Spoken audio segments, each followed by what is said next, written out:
Welcome to the Weekly Dog Sportsman Podcast Show. It's your boy Malcolm Scott, the man Russian. And I'm East Salim, the Taylor Street. And the name of this segment is Bears Talk. Bear, look. Yeah, we still got to throw up the clock, man. It's been a rough season. It's been a rough season, bro. Normally we come with nice little cute questions and little segment phrases for the Bears, but at this point, man, I'm just ready for the Bears season to be over with and hope Caleb Williams don't get hurt. That's them my big thing. I just want to end the season on a note where Caleb Williams just walk off the field because the protection is bad. And in-round polls, I can say in-round polls I trust still, but I really can't I can say it, but I really don't mean it no more because at this point, after seeing what's been going on these last couple of weeks, I don't think he gonna be in Chicago no more. So I want to say thank you, Ryan Post, for getting us Caleb Williams and doing the thing that got us the other thing with the other things. But the other things, you messed up, but you got the thing and the other thing. So it is what it is, man. We thank you for that, bro. He already said. Yeah, I see it right. I see it right on the wall. Right. You see it right there. He gone. Man, it's just crazy because this, like you said, it's a crazy season. You know, and all I can really now do is just look forward to trying to see how much Caleb can develop these next couple of games. Whether we got a coach or not, just finish up strong. That's all I want to see right now. I want to see us finish up strong, see Caleb get more. This is the biggest thing I want to see. Him get more passing yards and touchdowns and less interceptions than Jalen, Jaden Daniels, and Bo Nix. Because right now they neck and neck. But everybody's going to talk about Caleb Williams. I mean, Caleb Williams like he ain't right there with the numbers. I don't get it. I know they won more games than us. I'm not going to sit here and say that, but if you look at the numbers, it's similar. It's similar. So for him to try to make it like he's just not in the Rookie of the Year conversation, nobody is bringing that up. They making it seem like this dude got 17 touchdowns, 5 interceptions. What Jaden Daniels got? 17 touchdowns, 6 interceptions. He only got 100 more yards in him. He can catch them in the next 3 games. He got a couple of yards. He got a couple of 100 more yards. He just 100 more. Oh, he like 3,000 or something, right? No. Bo Nix is only at 2,900. No, Jaden James at 3,000 yards. You got to know your stats. Yeah, he don't watch football. I can pull it up. You can pull it up if you want. You can pull it all you want. But the whole point I'm making before he just rudely messed up the stats. Clearly he ain't looking at the stats. Man. But he got 27. Who winning in fantasy football? And what's fantasy football based upon? So we gonna go there. You know what I'm saying? Shout out Jones versus Shy Guys, but y'all know who kicking their ass in fantasy football. And fantasy football is based about stats. And shout out to my other fantasy, and I'm kicking their ass too. Yeah. But anyway, all I'm trying to say is that to have similar numbers right now with 3 games left, you just never know what happened to those 2 teams. They still got to go up against teams like that, and we might win 3 straight games, and they might lose 3 straight. And now what the Rookie of the season is. Yeah. I'm still optimistic. I'm still optimistic. I got money too. I'm betting on this. I want Caleb Williams to show up. What I will say too is with the Bears, another thing that if y'all just for the betterverse portion of the Bears, I'm gonna get into the betterverse right away. Moving forward, when you do those Bears parlays, I'm gonna wait till the second half. Because the Bears don't do nothing the first half. They're going to mess up your parlay. Somebody going to mess it up. Just wait till the second half to get here. Yeah. Now the value of those points will go down like, all right, what's the name? 30 yards now. You know, DJ Mooney 30 yards. He got 17. Yeah. Little stuff like that. And then the superstar on the other team even worse. Like I got Justin Jefferson for 40 yards. Right. You know what I'm saying? Like, so that's one thing that you want to do with the Bears because they're going to get the yards second half all the time. Yeah. You're going to get way better value. Trust me on that. Yeah, they second half, too. I'm with you I'm looking right now for the rest of the year because I just won a 7-game parlay on the Bears game. So now I'm like, okay, I got the Bears under my ropes. Now I know what they're doing. I know the running backs going to get 25, 30 yards. Wait till the second half and just say they're going to get 30 yards then because they ain't going to get the first half. They're going to mess you up. You know? Yeah, now you're looking for 60 yards. You ain't getting the 60 yards, but you don't get 40. It's 2 games left, right? It's 3 games left. 3 games left. What we got?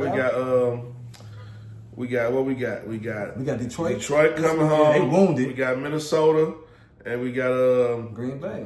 Oh no, wait. We got Seattle. Seattle. There we go. We got those 3 right there. So we got Seattle. We got to worry about Seattle. We got to worry about Detroit, and we got to worry about Green Bay. And I'm going to tell y'all like this. First quarter Bears, like y'all know how FanDuel got the first quarter parlays, do all the Bears unders. Take the unders on the first quarter.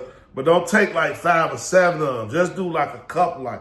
Do like a Caleb Williams under, a DJ Moore under, like that, like a Cole Kmet under, something like that. You know what I mean? Like rock with that. Since we're in the betterverse, I'll drop out those jewels. Rock with that. Them always green. Because for some reason, since the beginning of the season, our first scripted plays don't come out right. Caleb Williams don't come out and be the real Caleb Williams to the second half. So that's that. That's what that right there. Second part, I'm going to say, man, we playing Detroit this week, so it should be a gun show this week. I'm expecting Caleb Williams to have 300 yards this week. I ain't going to lie to y'all. I'm expecting to have 300 yards this week. I'm expecting the offense to put up some numbers this week because the defense they going against ain't really that. And we know what it's going to be about. Yeah. Detroit, with Montgomery being down this week and they going against the Bears, Gibbs, he going to run the ball, but that ball control, they going to still be able to score the ball, but that ball control, how they ain't going to really be able to keep our defense off the field. And the Bears defense, let me just say this, man, Washington, boy, you don't know nothing defense, man, right now, Joe. Like, Ron Washington, yeah, you got to come with it, bro, on the defensive side, because at this point, I don't even know why they brought you in. And that's the main reason why I'm saying that Ryan Poles, the writers on the wall, because you haven't hired not one good coach. Like, your hiring, like my homie T9, shout out T9, we on fire, the spot, he say, back on, keeping receipts, bro, keeping the receipts. Ryan Post, I'm not sold. Till you got me, bro. You ain't even got to show your receipts. Because I can just tell you right now, the offensive linemen that we drafted been garbage, been weak. The ones we signed for from other teams, like the scout on the offensive line, been weak. And he played offensive line, and they been weak. And we built the team from the outside in, and we should have built it from the inside out. And that's why you will see a team like Detroit who experiencing all these injuries, but they still consistently win games because they got the best offensive line in football. And you see a team like the Bears, when like the coach go down or just doing bad decisions, we just falling apart at the end. Our quarterback can't stay up. He developing bad habits, so they say. I just believe they really just don't know what to do about it, and he's just ready for the season to be over with. But we need offensive linemen, and Ryan Poles proved that he don't know what a good offensive lineman look like. He don't know the traits to look for. And then we need coaching. Because he didn't make it as an offensive line. So maybe that's probably why he ain't really. I'm not gonna say that. I'm not gonna say that because there's a lot of people like Jeff Van Gundy. He ain't make it as a hooper, but he can tell you how to hoop. You know what I mean? So I'm not gonna say because he wasn't a good offensive lineman, he can't pick offensive linemen because he can't pick coaches either. And you know what I'm saying? He make it as a coach, so he proved that he can't pick coaches. He proved that he can't pick players. And you need your GM to pick players and coaches. So to me, like he can make trades. He made some good deals. But once the deal part of the portion was made, like he can manage the contracts and make good deals. That part of the job he do well by actually identifying top talent and picking players to picking men to run your players. Like he don't do that part of the job well. And that's why I don't like Ryan. That's why I don't see Ryan Poles coming back. This is only coach that he picks This is only head coach. So this is only head coach. So, but he had a hand in picking Shane Waldron. Right. He had a hand in picking Washington. The only coach that he got right was Thomas Brown, and he interviewed for coaching. He interviewed for an offensive coordinator position that ended up as a passing game coordinator because we just wanted to keep him in the building because we felt that he was a good person. Mm-hmm. And luckily he did that. And the only reason why he might have a chance at keeping his job is because he did that, like I talked about. But this is what I'm going to say about Poles, because one thing I do like about Poles, though, the good thing about it is that even though maybe he has not did his part up to par with the coaches, but he done got some solid players with us. He made some great moves. I like the way he moved around as far as the players that he run. We got a lot of players that he did good. Now, he did have some hiccups. Well, I'm just going from Caleb Williams to, Odunze, I'm with Javon Brisker, you know what I'm saying? What's his name? Jalen Johnson. Not his player. Not his player. Well, Briscoe's player, right? Briscoe. Caleb Williams. Tyler Gordon. I like Tyler Gordon. I like them, but they not all these. Ain't none of these players all world. I'm not saying he's gonna say that, but just with the draft. I'm gonna sit here and say that they not all world. I'm betting on the Bears every week to lose. They losing. And I'm seeing like he should have kept Eberflus long. I think that Eberflus situation messed us up. He should have kept Eberflus, and he maybe should have brought another coach in. We thought that Thomas Brown was we thought putting Thomas Brown. Everything you said he should have did, he did. He brought in other coaches. They just didn't do their job. Right. You know what I mean? He kept Eberflus around. Eberflus was a Bears assistant. Them all receipts. You know what I'm saying? So everything he did was bogus, except for the move he made with Carolina. That was a solid move. Other than that, like he did enough to have. I feel like he did enough to get one more crack at it. Now the coach gonna be already gone, so that's normally what you do. Once you get rid of the coach, the GM really gets. He's on a ticking time bomb. But this year he might be the safe side. You know what I'm saying? I would have said that. Might be safe. I would have said no. I don't think he's safe. That's what I feel like happened right here. I think we got Kevin Warren in. Kevin Warren came into a situation where we already had a GM and he already had things going. So the good leadership and Kevin Warren, he like, all right, go ahead, man. You go and figure that out. I'm gonna handle this stadium business. You figure that out. We gonna see where things end up at. He stayed out of it. The fact that once we fired Eberflus and all that, we've seen Kevin Warren at the press conference telling Brian Poles that, bro, like, we both finna pick these guys out and all of that. Like, that just let me know right there that he's not really rocking with him. He just get him a soft landing. The season gonna be over with. And then he gonna start all over fresh. He might as well start all over fresh. Ain't no reason to keep him Poles around. He already proved that he can't pick good coaches. He had a hand in picking Shane Waldron. He didn't make it throughout the end of the year. He had a hand in picking Ron Washington. Ron Washington, the defense sucked without Eberflus. You know what I mean? He picked these players. He drafted the rookie offensive tackle. He can't play offensive tackle. He weak. He can't even. He ain't got this. Donnell Wright was one of the guys that he did pick. Now he did okay with some trades. Like Donnell Wright was an okay draft pick, and Caleb Williams was an okay draft pick. I like DeAndre Swift. I feel like DeAndre Swift. That's like trade players. DeAndre Swift, Montez Swift. Like it's hard to miss on trade players, and he even missed on a couple of those. You know what I mean? So like he got half of the job right, the other half of the job right. The most important part of the job, getting that part right, he messed that all up. So he gonna lay on his feet somewhere else and probably do a great job. But in Chicago, he kind of mucked it up because he was going with integrity. And maybe because of the McCaskey Kool-Aid, he had a McCaskey over his shoulder and they didn't do the things in the right way.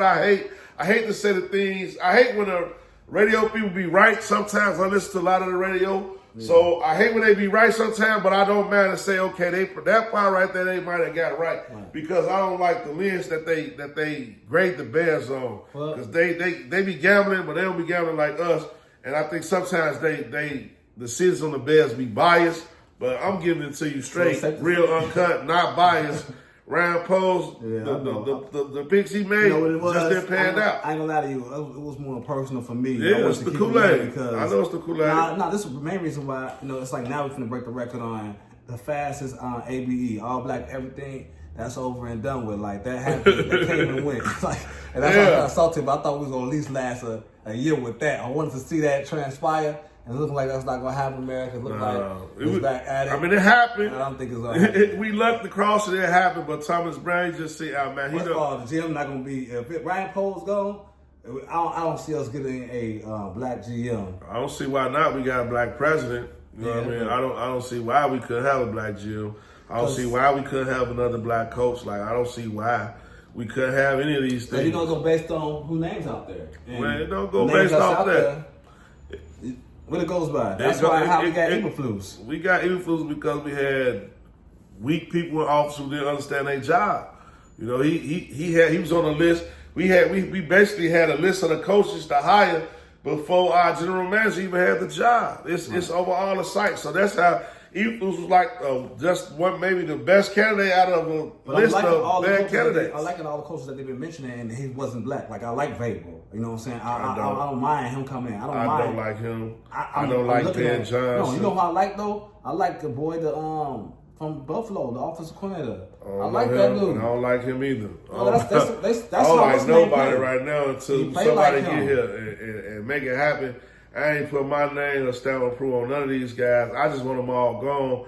And Kevin Warren, I think he's smart enough to see that, man, we got to start all the way over from the top, get a GM, let a GM pick the coach, let a coach come in and pick his own coordinators. He got the best quarterback. He got a bunch of trade pieces and good pieces on this team. There's solid anchors on this team. But we got to weed out everybody else who ain't playing hard and who playing weak. Keep the heart and the soul of the team around. And just hit this thing hard next year and come out ready to fight. That's where I'm at with the Bears, man. It's Bears talk for me. Hey, it's really nothing else to do with the Bears. Just let them be. Like you said, hey, keep hitting those numbers up. Get our numbers right, though. Yeah, like, subscribe, share, all of that. You know, comment. Tell us if you digging it. If you're not digging it, well, I understand you don't like it, better against us. But I told y'all, man, I'm gonna stand on the table and do the I told y'all dance again. Bears keep losing. In a row. And, man, it's a high possibility that they lose out. And I think that right there, losing out, that's going to really show that Rand Paul's, the contingency plan that we thought he had, well, that I personally thought he had with Thomas Brown and the coaches and all of that, it wasn't as solid as he thought it was. And the Bears fell off the map after Eagles. They got even worse. So that's y'all draft offensive lineman. I don't care how sexy the name is. We're probably gonna be like the third worst record, and we're gonna have moves to make still. So we got a lot of picks. Get a good center. All offensive line and defensive line. Don't mess with nothing else. I kind of really like our defensive line. We probably need another explosive end, but like Billups and Dexter, them boys in the interior. When Billups was in the middle of that line doing what he was doing, I really like how our defensive line looked. You know, let's nail us another safety, out there, maybe, possibly, or another corner, possibly. But that's it, man. It's the Weekly Dog. Sports Band Podcast is Bears Talk. And let's pick these.